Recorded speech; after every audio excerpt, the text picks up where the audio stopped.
नमस्कार. आजच्या या विशेष सत्रात सर्वांचं खूप खूप स्वागत आहे.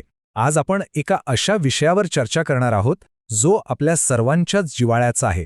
शेअर मार्केटच्या रोजच्या चढउतारांची किंवा बँकांच्या सुरक्षिततेची कोणतीही चिंता न करता सरकारी हमी असलेलं आणि दर महिन्याला खात्रीशीर मिळणारं पॅसिव्ह इन्कम कसं मिळवायचं हे आज आपण अगदी सोप्या भाषेत समजून घेणार आहोत.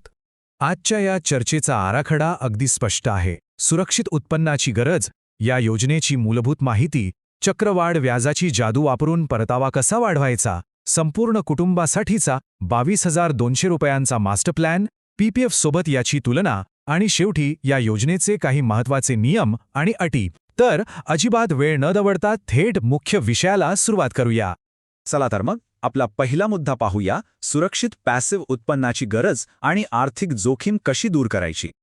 आजच्या या वाढत्या महागाईच्या काळात एक मोठा प्रश्न नेहमीच समोर येतो. एखादा गुंतवणूकदार जोखीममुक्त मासिक पगाराची हमी कशी मिळवू शकतो? बघा, खासगी बँका आणि शेअर बाजारात चांगला परतावा मिळतो हे नक्की, पण तिथे जोखीमही तितकीच असते. मार्केट क्रॅश झालं तर पैशांचं काय होईल ही भीती कायम असते. अशावेळी भारतीय टपाल विभाग म्हणजेच आपलं पोस्ट ऑफिस एक असा भक्कम पर्याय देतं जिथे आपली मुद्दल 100% सुरक्षित राहते आणि त्यासोबतच मिळतो सरकारी हमी असलेला खात्रीशीर परतावा. आता आपण मुख्य योजनेकडे वळूया आणि post office monthly income scheme म्हणजेच POMISची मूलभूत माहिती समजून घेऊया. आता या योजनेतील सर्वात आकर्षक गोष्ट कोणती असेल तर ती म्हणजे हा आकडा. मे 2026च्या अधिकृत आकडेवारीनुसार या योजनेवर मिळणारा वार्षिक व्याजदर तब्बल 7.4% इतका आहे आणि सगळ्यात महत्त्वाची गोष्ट म्हणजे या दराला भारत सरकारची अधिकृत हमी आहे. बँकेच्या मुदत ठेवींच्या तुलनेत हा खरोखरच एक अतिशय उत्कृष्ट असा दर आहे. या योजनेचे नियम अगदी सोपे आणि स्पष्ट आहेत. 10 वर्षांवरील कोणताही भारतीय नागरिक यात खातं उघडू शकतो. फक्त अनिवासी भारतीय म्हणजेच NRI लोकांसाठी ही योजना उपलब्ध नाहीये. ही पूर्ण 5 वर्षांची योजना आहे. गुंतवणुकीच्या मर्यादा बघितल्या तर सिंगल अकाउंटसाठी जास्तीत जास्त 9 लाख रुपये आणि जॉईंट अकाउंटसाठी 15 लाख रुपये गुंतवता येतात. विशेष म्हणजे जॉईंट अकाउंटमध्ये जास्तीत जास्त 3 व्यक्ती एकत्र येऊ शकतात. मूलभूत माहिती समजल्यानंतर आता आपण एका भन्नाट कल्पनेकडे वळणार आहोत. चक्रवाढ व्याजाची रणनीती वापरून परतावा कसा वाढवायचा ते पाहूया. आता थोडं गणित समजून घेऊया. जर आपण जॉईंट अकाउंटमध्ये कमाल मर्यादा असलेले 15 लाख रुपये गुंतवले तर 7.4% दराने वार्षिक व्याज 1,11,000 रुपये होतं. म्हणजेच अगदी कोणतीही कटकट न करता दर महिन्याला नेमके 9,250 रुपये आपल्या खात्यात जमा होतात. पण खरी जादू इथून पुढे सुरू होते. हे पैसे नुसतेच खात्यात पडून राहण्यापेक्षा आपण कंपाऊंडिंग म्हणजेच चक्रवाढ व्याजाची ताकद वापरू शकतो. जर या 9,250 रुपयांची आपल्याला लगेच गरज नसेल तर ते पैसे थेट पोस्टाच्याच रिकरिंग डिपॉझिट म्हणजेच RD मध्ये पुन्हा गुंतवायचे. तिथे साधारण 6.7% व्याज मिळतं. यामुळे काय होतं तर आपल्याला व्याजावर व्याज मिळायला लागतं आणि या एका स्मार्ट कृतीमुळे 5 वर्षांनंतर आपला एकूण परतावा 10%च्याही वर जाऊ शकतो. आहे की नाही कमाल? आता आपण या सादरीकरणातील सर्वात महत्त्वाच्या भागाकडे आलो आहोत. गुंतवणूक सुरक्षितपणे कशी वाढवायची आणि 22,200 रुपयाचा फॅमिली प्लॅन कसा बनवायचा ते पाहूया.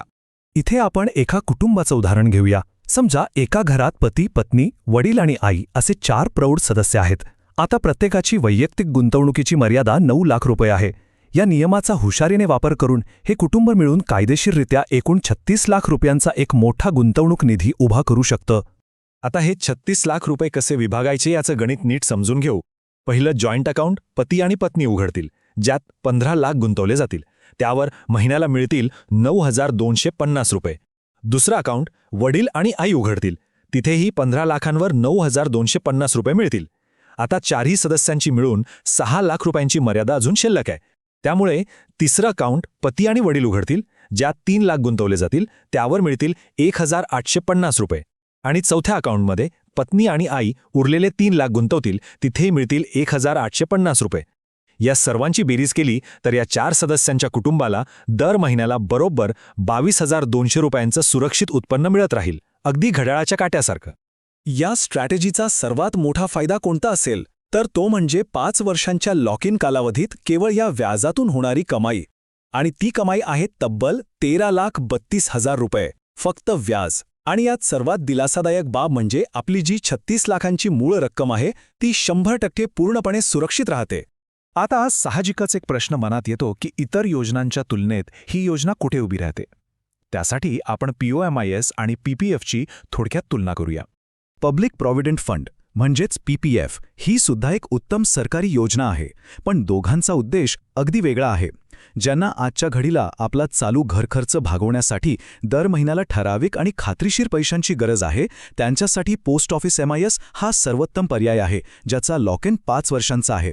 पण ज्यांना भविष्यासाठी मोठी संपत्ती उभी करायची आहे आणि जे 15 वर्ष आपले पैसे बाजूला ठेवू शकतात, त्यांच्यासाठी PPF योग्य आहे. आपली गरज काय आहे यावर योग्य पर्याय निवडणं अवलंबून असतं. कोणतीही गुंतवणूक करण्यापूर्वी त्यामागचे नियम माहीत असणं गरजेचं आहे. तर आता आपण नियम, कर आणि पैसे काढण्याच्या अटींबद्दल बोलूया. कराचा विचार करणं अत्यंत महत्त्वाचं आहे. लक्षात घ्या, या योजनेत गुंतवलेल्या पैशांवर प्राप्तिकर कायद्याच्या कलम 80C अंतर्गत कोणतीही सूट मिळत नाही आणि जे दर महिन्याला व्याज मिळतं ते आपल्या एकूण उत्पन्नात जोडलं जातं. जरी पोस्ट ऑफिस या व्याजावर कोणताही TDS कापत नसलं तरी एक जबाबदार नागरिक म्हणून इन्कम टॅक्स रिटर्न भरताना हे उत्पन्न दाखवून आपल्या टॅक्स स्लॅबनुसार त्यावर कर भरणं बंधनकारक असतं. ही गोष्ट नक्की ध्यानात ठेवा. तसंच मुदतीपूर्वीच पैसे काढायचे असतील तर त्याचे नियम खूप कडक आहेत. पहिल्या 1 वर्षात तर पैसे काढता येतच नाहीत. जर 1 ते 3 वर्षांच्या आत पैसे काढायची वेळ आली तर मूळ रकमेतून 2% दंड कापला जातो आणि 3 ते 5 वर्षांच्या दरम्यान काढले तर 1% दंड लागतो. म्हणूनच या योजनेचा खऱ्या अर्थाने जास्तीत जास्त फायदा मिळवायचा असेल तर आपले पैसे पूर्ण 5 वर्षांसाठी तसेच ठेवणं हीच एक योग्य आणि शहाणपणाची रणनीती आहे. या योजनेचा एक खूप मोठा प्लस पॉइंट म्हणजे यातील सोय. व्याज घेण्यासाठी दर महिन्याला पोस्टात रांग लावण्याची अजिबात गरज नाही. हे पैसे आपण लिंक केलेल्या बँक खात्यात किंवा पोस्टाच्या बचत खात्यात आपोआप जमा होतात, जे आपण ATMमधून कधीही काढू शकतो. विचार करा, या पैशातून जिमची फी, दर महिन्याचं इंटरनेटचं बिल किंवा इन्शुरन्सचा प्रीमियम किती सहज भरता येतो. मुख्य पगाराला अजिबात हात न लावता आपल्या जीवनशैलीचे छोटे मोठे खर्च यातून अगदी मजेत निघू शकतात. आजच्या या संपूर्ण माहितीतून आपण काय शिकलो? शेवटी एक विचार करायला लावणारा प्रश्न समोर उभा राहतो. खरंच पॅसिव्ह उत्पन्नासाठी रात्रंदिवस खूप कष्ट करावे लागतात की फक्त एका शिस्तबद्ध आणि स्मार्ट रणनीतीची गरज असते? पोस्ट ऑफिसच्या या फॅमिली प्लॅनने हे नक्कीच सिद्ध केलंय की योग्य नियोजन आणि हुशारीने गुंतवणूक केली तर आर्थिक शांतता आणि सुरक्षितता मिळवणं अगदी सहज शक्य आहे. आपल्या आर्थिक नियोजनाचा एकदा नव्याने विचार करण्याची वेळ नक्कीच आली आहे.